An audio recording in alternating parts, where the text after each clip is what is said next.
Sometimes life throws you a moment so unexpected, you can almost hear it click into place like it was meant to happen all along. Before I tell you what happened that afternoon, when my son's friend stood near my bedroom door and everything changed, let me first say this. I'm still not sure if it was fate or simply one of those quiet human moments that remind us how alive we really are. But before we dive in, tell me, where are you watching from? I've noticed so many of you tuning in from all over. California, Texas, maybe even Florida, and I love hearing where you're joining me from. Go ahead, drop your city in the comments. And if you haven't already, take a second to subscribe and hit that little like button. It really helps me keep sharing stories like this one, stories that might just touch a part of your heart you didn't know needed it. Now, let's begin. It was one of those late Sunday afternoons when the house feels both full and strangely quiet. The rain had stopped an hour ago, leaving that soft smell of wet grass and earth drifting through the open window. My son Michael had gone out to pick up a few things from the store, leaving his friend Daniel behind while they were working on a project for Michael's construction management course. Daniel was a polite young man, the kind who still said "ma'am" and carried groceries without being asked. He'd been around the house for years, ever since high school, but lately I'd noticed something different about him. Or maybe it was me who had changed. At 60, you start to notice the way people see you, and sometimes the way they don't. I was folding laundry in my bedroom, the window open just enough to let in the scent of lilac from the yard. I remember humming softly, a tune my mother used to sing when she worked around the house. I'd just folded one of Michael's shirts when I heard a gentle knock on the doorframe. "Mrs. Harding?" Daniel's voice came from the hallway. Careful, hesitant. I looked up, and there he was, standing near the bedroom door, his hands tucked awkwardly into his pockets. The light from the window caught the side of his face, and for a second it struck me how much he'd grown. No longer the lanky teenager who used to raid my fridge after football practice. He was taller now, broader, with the kind of quiet confidence that comes from finding your footing in life. "Oh, Daniel, come in," I said, smiling. "Michael just ran to the store. He should be back soon." "I know," he replied, stepping a little closer. "He told me to wait here. I just didn't want to be rude." I laughed softly. "You? Rude? I doubt that." There was a moment of silence, the kind that lingers just long enough for you to notice the sound of the clock ticking. I went back to folding, though I could feel his presence in the room, gentle but steady, like a quiet hum under the surface of everything. After a while, he spoke again. "You always keep this room so calm," he said, glancing around. "It smells like home in here." I wasn't sure why that touched me the way it did. Maybe because it had been years since anyone said something like that. Something kind but real. "Well, that's what happens when you live in the same place for 30 years, I said, still smiling. "The walls start to remember who you are." He nodded, looking thoughtful. "I think that's nice, having something that remembers you." I looked up at him then, really looked. There was something in his eyes, a depth I hadn't noticed before. It wasn't romantic, not in the way movies show it. It was something quieter, more human, like he understood something about loneliness, or maybe he just saw mine. "Would you like some tea?" I asked suddenly, just to break the stillness. "Sure," he said, smiling, "if you're making some." "I'll put the kettle on," I replied, brushing my hands off on my jeans as I headed toward the kitchen. He followed me, but not too close, respectful, always giving space. The floor creaked under our feet as we moved down the hall, and I caught the faint smell of cedar from his jacket. It reminded me of when Michael and his friends used to camp out in the woods behind the neighborhood, coming back muddy, hungry, and full of stories. As the water began to boil, Daniel leaned against the counter. "You know," he said after a moment, "Michael's really lucky." Not everyone has a mom who cares this much." I glanced over at him. "Oh, I think I just care too much, period. It's my best and worst quality."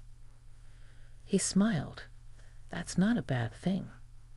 Something in his tone made my chest ache, though I couldn't explain why.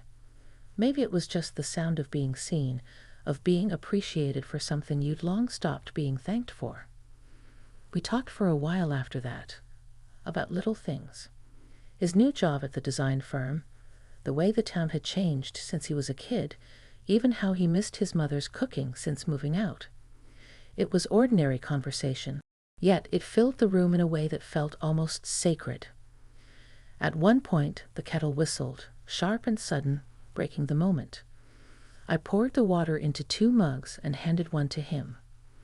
Our fingers brushed, briefly, accidentally, but enough for a quiet spark to pass between us, like the static that jumps when you touch metal on a winter day. It wasn't something you could name, only feel. He didn't pull away right away. Neither did I. It was just a moment, a heartbeat, maybe 2, before I stepped back and laughed softly. "Careful," I said. "It's hot." He smiled, but there was something in his eyes now, something gentle and knowing. "Yeah," he said quietly. "I can tell." We sat at the table after that, sipping our tea, listening to the rain start again against the window. The house felt smaller somehow, like it was holding its breath. I found myself telling him stories about Michael when he was little, about my late husband, about the years that seemed to blur together after I turned 50. He listened without interrupting, his attention steady and warm. And as I talked, I realized something strange. I wasn't thinking about the years I'd lost or the things that had passed me by. I was simply there, in that quiet kitchen, on that gray afternoon, sharing tea with someone who saw me not as a mother, not as a widow, but simply as a person. When Michael finally returned, the spell broke in the gentlest way. He came in laughing about something from the store, and Daniel straightened in his seat, the air shifting back to something ordinary.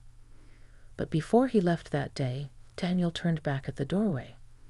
"Thanks for the tea, Mrs. Harding," he said softly. "And the stories." I smiled, but my heart was strangely full. "Anytime, Daniel." And as the door closed behind him, I realized that sometimes the smallest, most innocent moments can open the quietest corners of your heart, the ones you thought no one would ever touch again. I didn't know then that this was only the beginning. At night, after Daniel and Michael had gone, the house felt unusually still. I could hear the faint hum of the refrigerator, the soft tick of the old clock in the hallway, and my own thoughts, louder than usual. I sat in my armchair by the window, the same spot where I'd read books to Michael when he was little, and stared out at the rain that had started again, tapping softly against the glass. I couldn't shake the feeling from earlier, that quiet connection, the warmth in Daniel's eyes when we talked.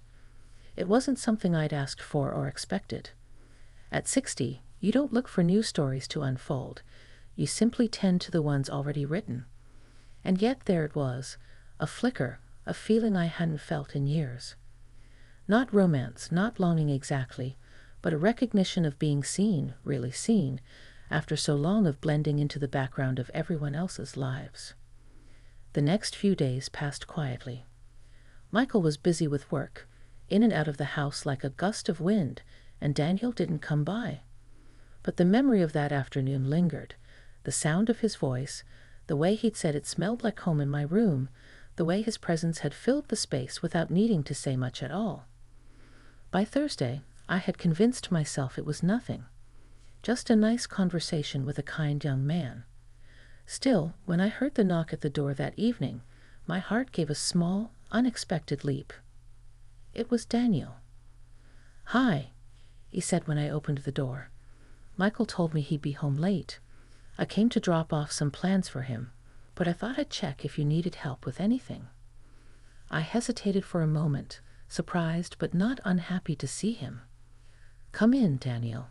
It's chilly out there." He stepped inside, shaking off the rain from his jacket. It's getting cold early this year, he said, glancing toward the living room. Same tea as last time? I laughed softly. You read my mind. We moved to the kitchen, falling into an easy rhythm that felt oddly familiar. I set out the mugs. He reached for the kettle. There was something comforting about it, like slipping into a favorite old song. While the water boiled, I asked him how work was going. He told me about the new project they were working on, something about restoring old buildings downtown. His eyes lit up when he talked about it, and I couldn't help but smile. You remind me of Michael when he first started out, I said. That spark. That hunger to do something that matters. He smiled, then shook his head. You know, you give him a lot more credit than he gives himself. He talks about you all the time, you know. Says he wouldn't have made it through college without you. I felt a small ache at that, the kind that comes from pride mixed with nostalgia. He's a good boy, I said softly. I just wanted him to have what I didn't, the chance to really build a life. Daniel looked at me then, his expression tender. You did that, though. You built one. You raised him. You built this home. You made it a place that people want to come back to. That's more than most people ever manage. The kettle whistled, but for a moment I didn't move. His words hummed there between us, quiet but full. I hadn't realized how much I needed to hear them. We drank our tea at the table again, but this time the conversation went deeper, like we'd skipped the small talk and found the part that mattered. He told me about his parents' divorce, how he'd moved between homes and never really felt settled anywhere. I told him about my husband, how kind he'd been, and how hard it had been to lose him after 30 years together. I don't talk about him much, I admitted, not because I don't want to, but because people get uncomfortable when you talk about grief too long. They want you to be better already. Daniel nodded slowly. I get that. People like things they can fix. They don't know what to do when something just stays. His words hit me in a way I didn't expect. The truth of them, the quiet acceptance in his voice, made me realize how often I'd pushed my own pain aside for everyone else's comfort. We sat in silence for a moment after that, both of us staring into our cups. The rain outside had softened to a mist, and the sound of it against the windows felt almost like a heartbeat. You know, I said finally, when you get to my age, people stop asking who you are. They just assume you've already been all the things you're ever going to be. He looked up. And do you think they're right? I shook my head. No, I think I'm still figuring that out. He smiled then, that quiet, thoughtful smile that always seemed to carry more than words. Then maybe you're just getting started. There was something in the way he said it, not flattery, not pity, but belief, real belief. It caught me off guard. When Michael came home later that night, Daniel was still there, helping him go over the project plans at the dining table. I stayed nearby, reading in the corner, pretending to focus on my book. But my thoughts kept drifting, to the sound of Daniel's laughter, to the way his voice softened when he spoke to me, to the feeling that something was gently shifting in my life. As they packed up their things, Daniel turned to me. Thank you for the tea again, Mrs. Harding. You always make this house feel warm. You're always welcome here, I replied, smiling, but my voice caught a little on the words. After they left, I found myself walking through the quiet house, turning off the lights one by one. When I reached the kitchen, I stopped. 2 mugs still sat on the counter side by side, with a trace of steam lingering above one of them. I touched the rim of his cup, still faintly warm, and for reasons I couldn't explain, I smiled. It wasn't loneliness I felt that night, not exactly. It was something gentler, a small, quiet awakening. And though I didn't know what it meant yet, I knew this. For the first time in years, I wasn't just looking back. I was looking forward. A week passed before I saw Daniel again, though his name seemed to hover in the air of the house like a soft echo. I would catch myself thinking about the sound of his laugh or the way he listened, really listened, when I spoke. It wasn't infatuation. At least, that's what I told myself. It was gratitude, maybe, for being reminded that I was still part of the living world, still someone whose stories mattered. The weather had turned colder, and I'd started keeping a shawl around my shoulders in the evenings. The leaves outside had begun to shift from green to amber, and the air carried that unmistakable smell of approaching winter, wood smoke, rain, and something crisp that tugged at old memories. It was late Friday afternoon when the doorbell rang. I wasn't expecting anyone. I wiped my hands on a towel and went to answer, and there he was again, standing on the porch with a shy smile and his jacket dusted with the faintest hint of rain. "Hi, Mrs. Harding," he said, his voice low but cheerful. "I hope I'm not interrupting. Michael asked me to drop off a few papers, but I think he's still at work." "He is," I said, stepping aside, "but you're not interrupting anything. Come in before you catch a chill." He stepped inside, his presence immediately softening the quiet of the house. There was something easy about the way he moved, respectful but familiar, as though he belonged here in some unspoken way. "Would you like some coffee?" I asked, already reaching for the kettle. "I'd love that," he said, smiling. "You always know exactly what to offer." As I filled the kettle, he walked slowly around the living room, his gaze landing on the framed photos along the mantel. Michael as a boy, my husband holding him on his shoulders, the three of us smiling on a long-forgotten beach.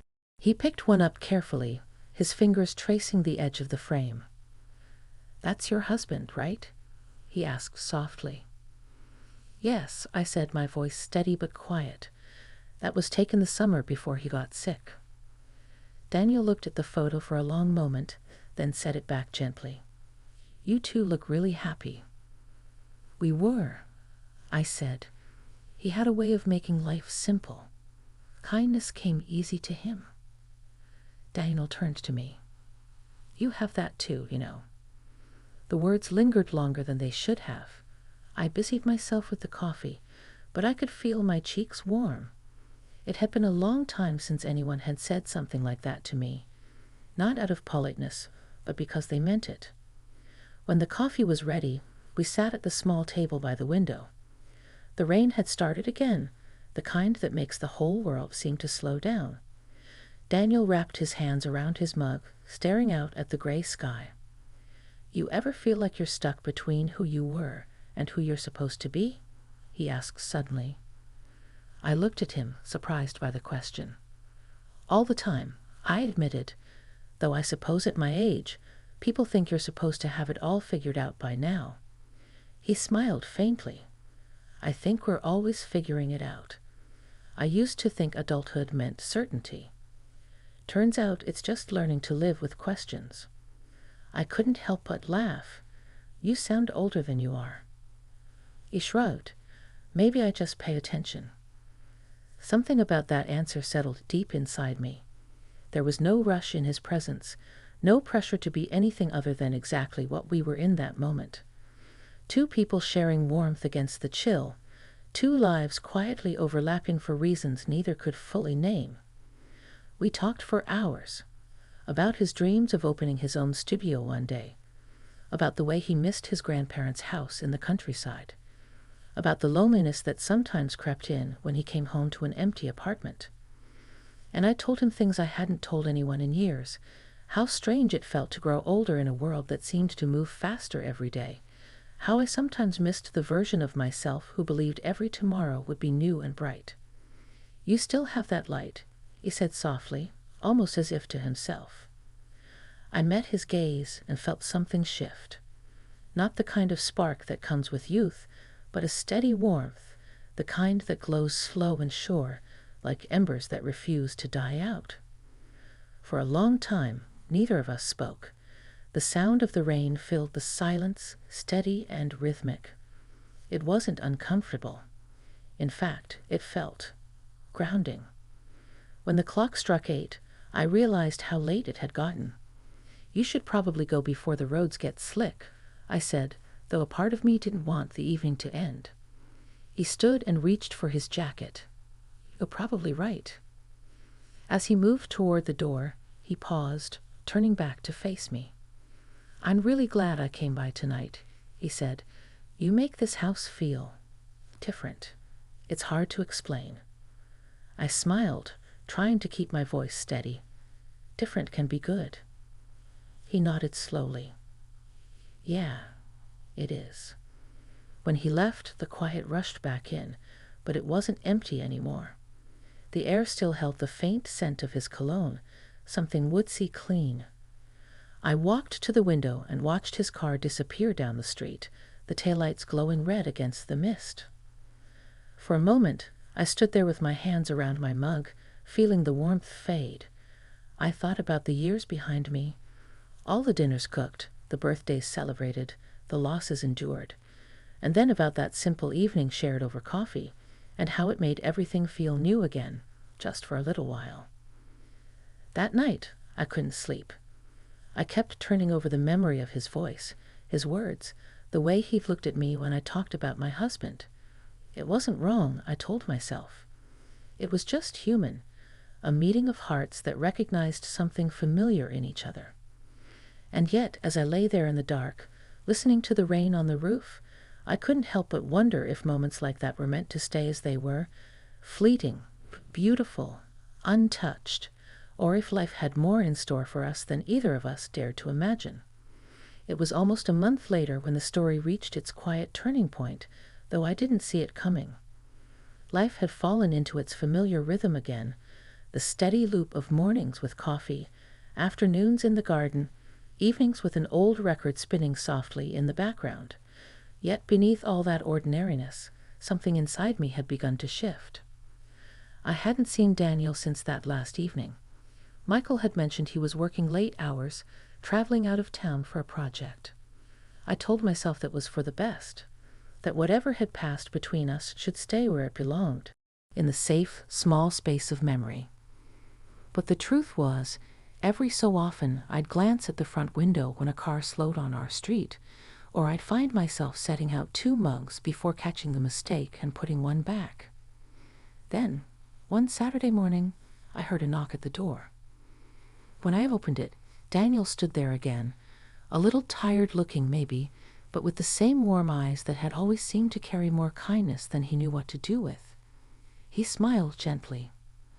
"Hi," he said.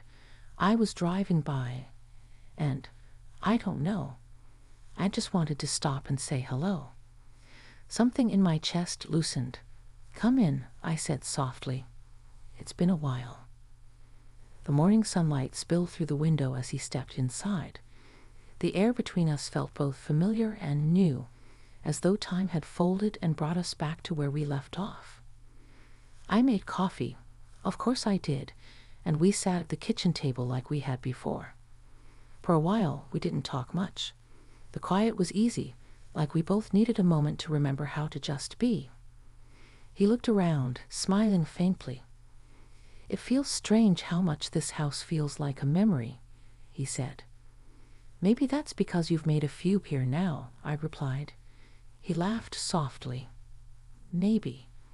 Though I think it's more that it feels like the kind of place where people can breathe." We talked for a while, about work, about how the town had grown, about Michael's new promotion. But then, somewhere between sips of coffee and the steady hum of the morning, the conversation took a softer turn. "I've been thinking a lot lately," he said quietly, "about that night here, when we talked about what it means to start over." I felt my hand still against the mug. "What about it?" He hesitated before answering. "I think you were right. We're all still figuring out who we are. I used to think growing older meant closing chapters, but I think it's just learning to write slower, more carefully." Something about that made me smile. "I like that," I said. "Writing slower." He looked at me then, and there was something unspoken in his gaze, something tender but steady, like a truth he didn't need to say aloud. "I wanted to thank you," he said after a moment, "for being kind when you didn't have to be, for listening, for reminding me what it means to feel at home." I felt that familiar ache again, the one that was part gratitude, part sorrow, part wonder. "You don't have to thank me, Daniel," I said quietly. "Sometimes the right people just find their way to each other, even if only for a little while." He nodded, eyes soft. "Still, I'll remember it. You've made more of a difference than you know." The sunlight had shifted by then, cutting across the kitchen table in a golden line.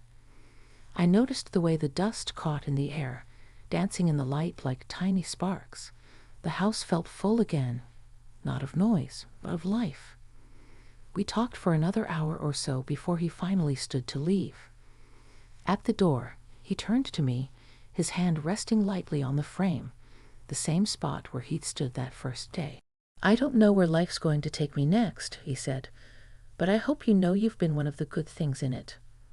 I smiled, my throat tight. "And you've been one of mine." He looked like he wanted to say more, but instead he gave a small nod and stepped out into the soft morning light.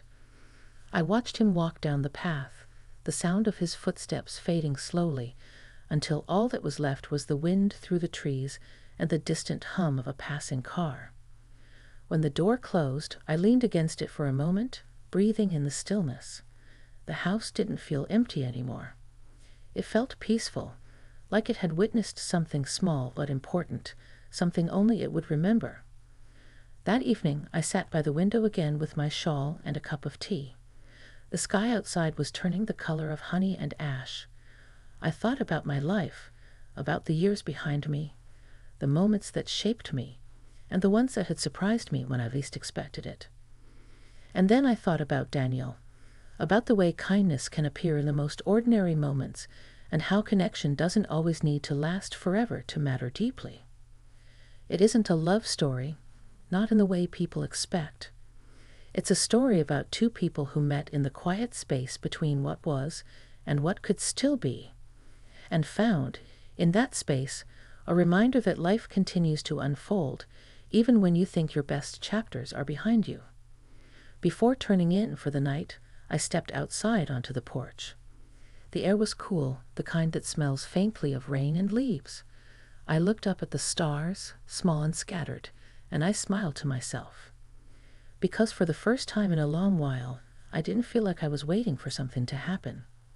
I felt content, present, as though the world had finally exhaled, and I could breathe with it. Maybe that's what renewal really is. Not starting over, but finding peace in the quiet knowing that you're still capable of feeling, of caring, of being moved, of being alive. And that night, as the crickets sang somewhere out beyond the garden, and the house settled softly around me, I knew that whatever life brought next, I would welcome it with open hands. Because even the gentlest moments can change everything, and sometimes that's enough.